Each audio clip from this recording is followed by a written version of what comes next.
Hello, boys and girls. Welcome back. Bonjour. Today you're going to hear another installment from the Madeline series. You might also hear from my son.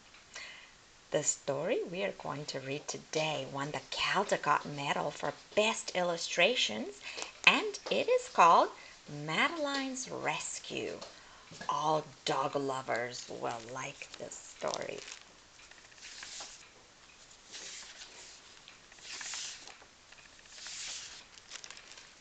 In an old house in Paris that was covered with vines lived 12 little girls in 2 straight lines.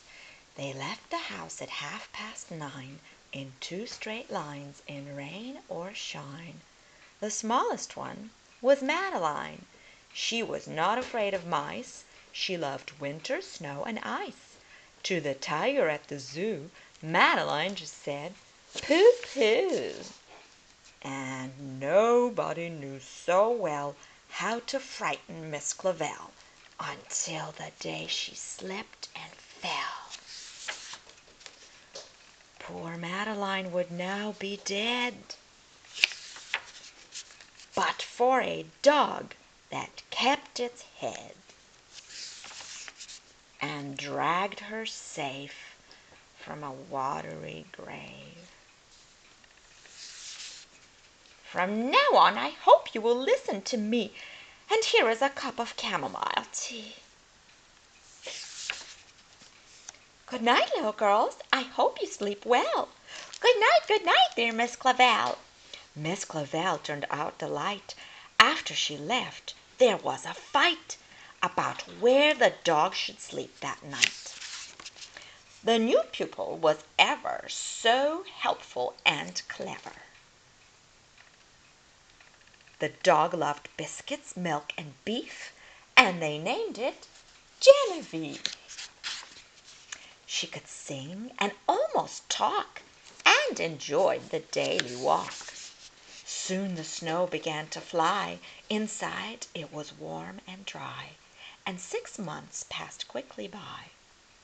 When the 1st of May came near, there was nervousness each year.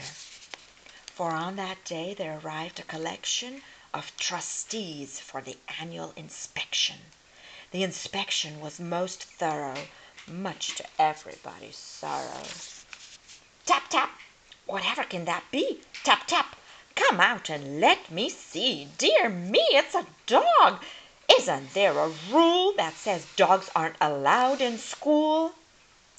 Miss Clavel, get rid of it, please, said the president of the board of trustees. Yes, but the children love her so, said Miss Clavel. Please don't make her go. I dare say, said Lord Cuckoo-Face. I mean, it's a perfect disgrace for young ladies to embrace this creature of uncertain race. Off with you, go on, run, scat, go away, and don't come back. Madeline jumped on a chair.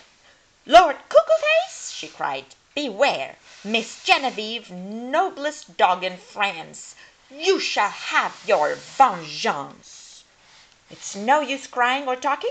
Let's get dressed and go out walking. The sooner we're ready, the sooner we'll leave, the sooner we'll find Miss Genevieve. They went looking high and low.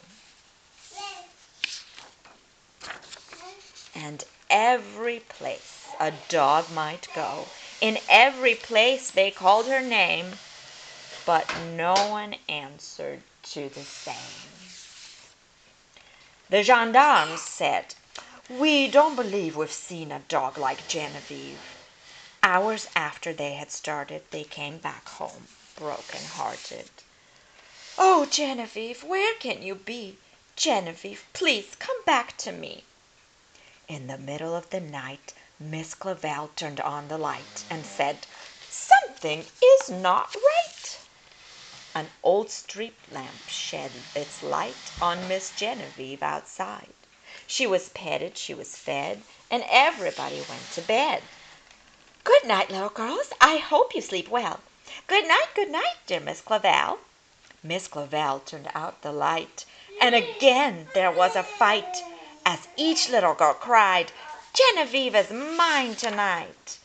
For a second time that night Miss Clavel turned on her light, and, afraid of a disaster, she ran fast and even faster. "If there's one more fight about Genevieve, I'm sorry, but you'll have to leave."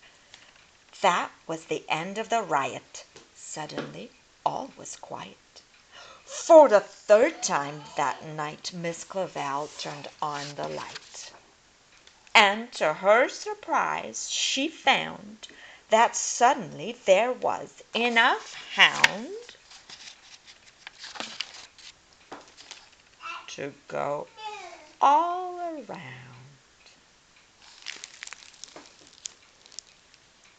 The end.